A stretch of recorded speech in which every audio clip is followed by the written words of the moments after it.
Bienvenidos a la Clio de Guanatos. Esta es la segunda parte de 3 sobre Iván el Terrible.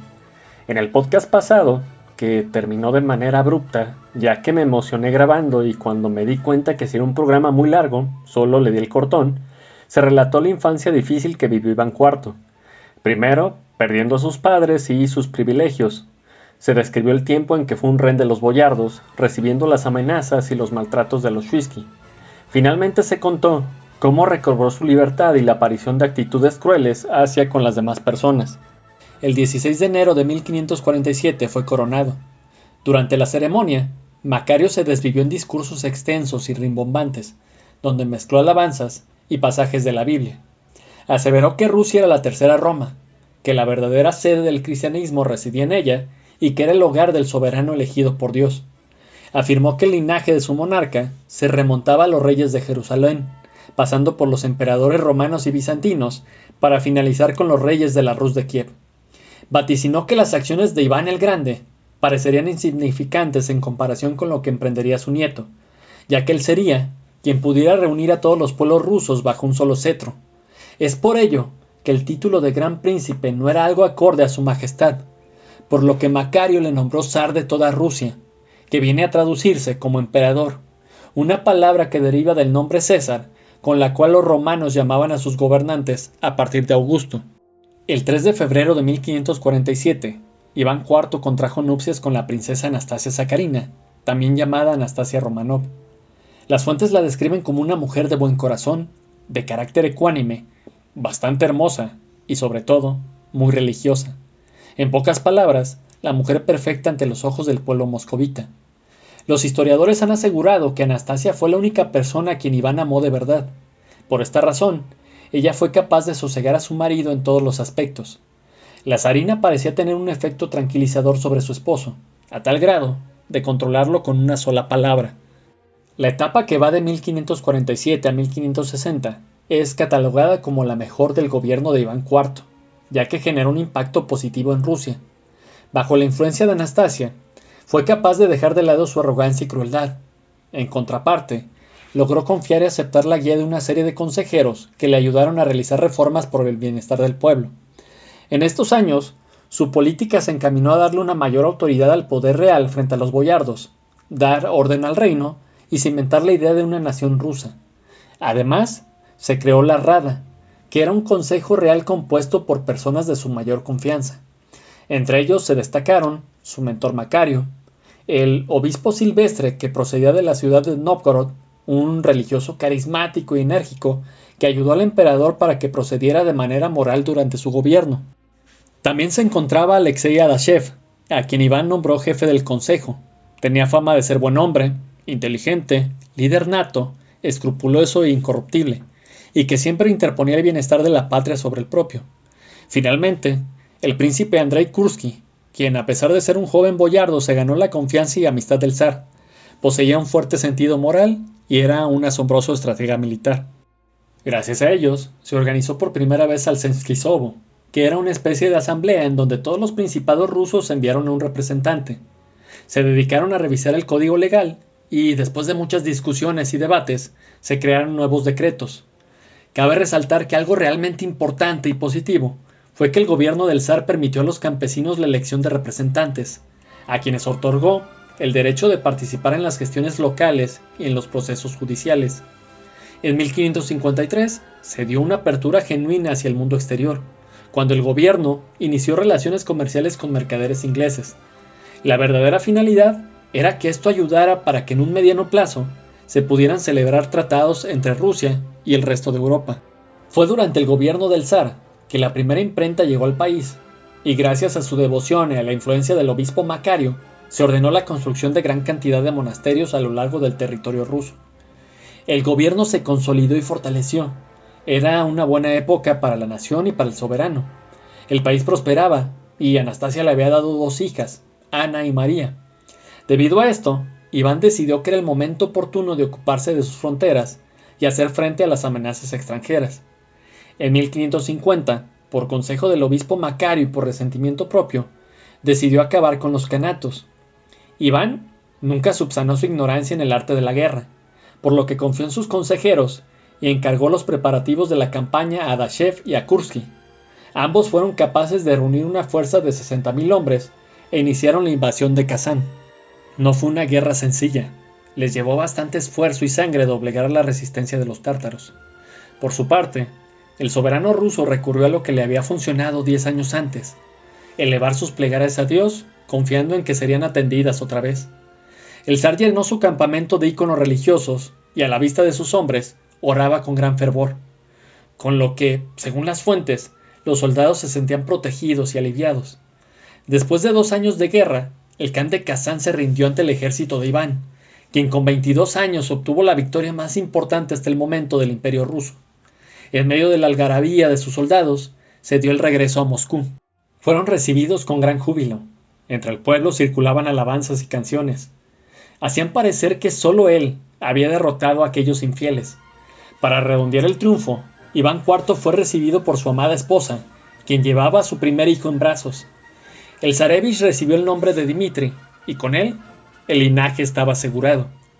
Sin embargo, como todo en su vida, el destino se empeñaba en hacer que su estabilidad y dicha se tambalearan. En marzo de 1553, el zar enfermó gravemente de neumonía. Sintiendo la muerte cerca, siguió el ejemplo de su padre y convocó ante él a los boyardos para que juraran fidelidad a su esposa, a su hijo y a los hijos de éste. Los miembros de su consejo de inmediato prometieron lealtad. En cambio, otros nobles le indicaron que era mejor nombrar a uno de ellos como regente para evitar el caos que sucedió cuando él era pequeño. Este grupo estaba compuesto por boyardos que odiaban a la familia real debido al poder que habían estado perdiendo durante esos años. Ante esta actitud, el moribundo monarca sintió temor, uno muy diferente al vivido de niño, muy distinto al experimentado durante los maltratos y al del ataque del Khan. Era un terror mezclado con impotencia, porque el futuro de su estirpe estaba en peligro. Iván rogó a Dios para que restableciera su salud. Juró que si volvía a tenerse en pie, emprendería una peregrinación al norte, al distante monasterio de Kirillov, como agradecimiento. Fue así, entre oraciones y peticiones, que el emperador se aferró a la vida. Algunas veces estuvo a punto de entregar el alma, pero de manera sorpresiva se fue recuperando, hasta que de improviso se levantó de su lecho. Al recibir la noticia de la milagrosa recuperación del monarca, los boyardos se apresuraron a presentarse ante él para jurar lealtad a su persona y al pequeño Dmitri. No obstante, esto de nada servía ya. Iván IV había visto sus verdaderas intenciones y su paranoia y desconfianza afloraron nuevamente. Su querida Anastasia logró calmarlo lo suficiente para que no se excediera en sus represalias contra los boyardos, aunque, a partir de este momento, el zar se convenció en que la única persona que merecía su confianza era su esposa. El resto eran unos traidores que esperarían el momento idóneo para sublevarse. A los pocos días, decidió cumplir su promesa y planeó su peregrinación. El camino al monasterio era largo y demandante, por lo que sus médicos y consejeros se opusieron rotundamente. Quisieron hacerle entender que se encontraba muy débil y su cuerpo podría sufrir una recaída. Iván desechó toda advertencia y continuó con los preparativos. Al ver que era una causa perdida, le rogaron que al menos dejara a la zarina y a sus hijos en Moscú para que estuvieran seguros. Recibieron por respuesta una nueva negativa, y es que el zar no permitiría que su familia estuviera a merced de aquellos lobos. Algunas fuentes apuntan que al ver su actitud, uno de los obispos pidió audiencia con el emperador. Le profetizó que si llevaba al zarevich en su viaje, el infante perdería la vida. Al final, la voluntad real se impuso. Iván IV inició su camino acompañado de su familia. Para junio de 1553 llegaron a su destino, en donde oró hasta el cansancio, agradeciendo a Dios por haberle salvado la vida. Su estancia transcurrió sin ningún inconveniente, y pronto llegó el momento de regresar a casa. Pero la tragedia los hirió. Se encontraban abordando el barco que los llevaría a Moscú, cuando la nana que cargaba al pequeño Dmitri trastabilló en el muelle. El niño se soltó de sus brazos y cayó en las aguas heladas del río. Los guardias se apresuraron a sacar al zarevich de la corriente. Lamentablemente, no fue suficiente y el niño no logró sobrevivir.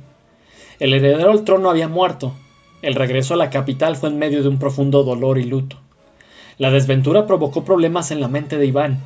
Se relata que en esos momentos se perdió en su pena, agobiado por ideas de desdicha, culpabilidad, ira y derrota. El emperador pasó meses en ese estado, y sus ataques de paranoia, depresión, rabia y apatía se hicieron comunes. El 28 de marzo de 1554, su esposa le dio una nueva alegría con el nacimiento de su segundo hijo, al que nombró Iván. Con esto, la mente del emperador se despejó, aunque su paranoia persistió debido al temor de perder nuevamente a su sucesor, lo que provocó que fuera cruel y violento con sus allegados. La zarina Anastasia se percató de la situación y logró apaciguar a su marido. Lo convenció en emprender nuevos proyectos que engrandecieran a la nación rusa. Gracias a esto, en 1555, el zar ordenó la construcción de una ostentosa iglesia para conmemorar su triunfo sobre el Kanato de Kazán.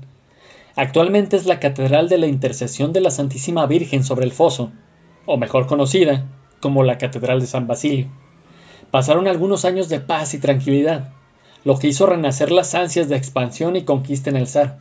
Fijó su vista en sus vecinos del oeste, concretamente en Livonia, pequeño estado que se animaba a desafiarlo, ya que boicoteaba sus intentos de comercio con el continente europeo. Por ello, le declaró la guerra en 1558. Iván IV cometió así, sin sospecharlo, lo que biógrafos e historiadores califican como el mayor error de su reinado, ya que sería un conflicto larguísimo y sumamente costoso para Rusia. El periodo más próspero de su gobierno llegaba a su fin. Todo inició en octubre de 1559. De manera súbita, la zarina Anastasia Romanov cayó enferma. Por más tratamientos que se le administraron, por más plegarias que se elevaron, su salud no mejoraba. El emperador, envuelto en la desesperación, sufrió de desvaríos. Primero rogó y luego exigió al obispo Silvestre y a Adashev que sanasen a su esposa. Lógicamente, ellos nada pudieron hacer. La enfermedad, implacable, consumió a su amada esposa. Mientras más se acercaba la emperatriz a la tumba, más caía el emperador en la locura. Finalmente, la zarina Anastasia dio su último aliento el 7 de agosto de 1560. A partir de esta fecha, el reinado de Iván IV cambió para siempre.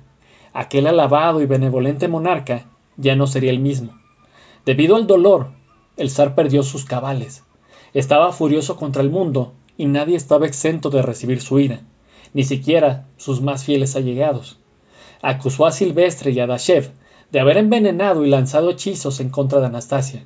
Como castigo, los exilió a los confines de Rusia para no verlos nunca más. El emperador se había quedado completamente solo. Había perdido a su compañera y a dos de sus más fieles y competentes aliados, a quienes además debía sus mayores logros. Durante los siguientes años, Iván IV gobernó con base en sus caprichos. Un sinnúmero de boyardos fueron encarcelados y asesinados, sin importar que fueran leales o traidores, inocentes o culpables. Anécdotas sobre esto hay muchísimas. Por ejemplo, se narra que durante la campaña contra Livonia, Iván viajó al frente para supervisar al ejército. Mientras se celebraba un consejo, uno de sus estrategas tuvo la osadía de estar en desacuerdo con él, por lo que el zar tomó una maza y aporreó salvajemente al hombre dejándolo malherido. Estos arranques le ganaron la antipatía de sus soldados y provocaron que uno de los pocos consejeros leales que le quedaban se atreviera a enfrentarlo. Fue Andrei Kursky, quien se plantó y recriminó al monarca por su abuso de poder. Por su acción, se le condenó al destierro en la nación enemiga de Livonia. Kursky, defraudado, furioso y herido en su orgullo, traicionó a Rusia y se unió al adversario. No se detuvo ahí. Redactó cartas que después envió al zar. En ellas, lo acusó de ser un déspota y de comportarse como el anticristo.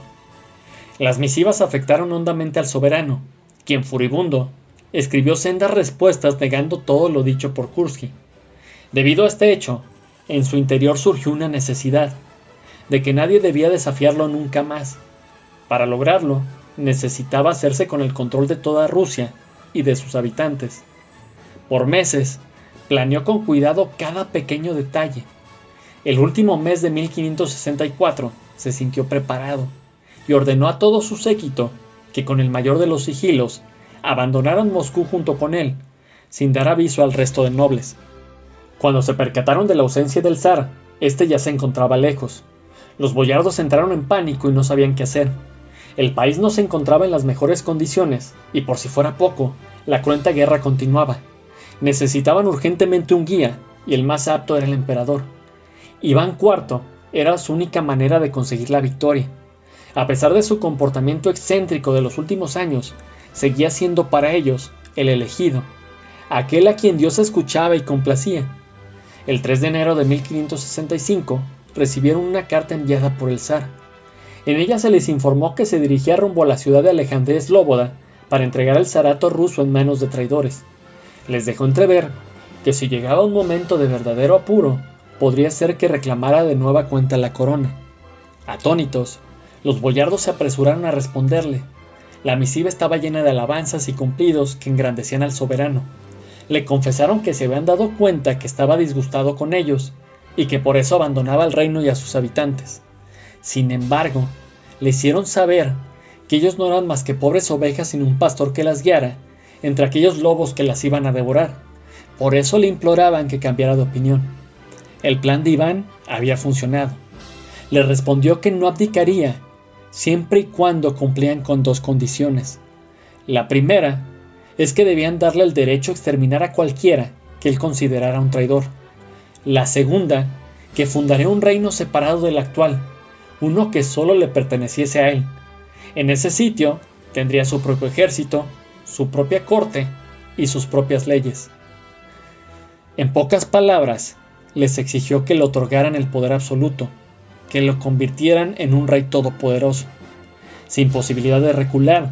Sabiendo que no tenían más elección, los boyardos accedieron a las demandas del zar. Fue así que con 35 años de edad, Iván IV inició una nueva etapa en su reinado. Con ello se dio paso a los eventos que le darían el sobrenombre de El Terrible. Si llegaste hasta aquí, te lo agradezco enormemente. Si quieres escuchar más sobre eventos históricos, casos de crimen, asesinos seriales, leyendas, mitos o eventos paranormales, puedes consultarlos en este proyecto que encuentras en distintas plataformas como la Clio de Guanatos. Sin más, les deseo buen día, tarde o noche. Hasta luego.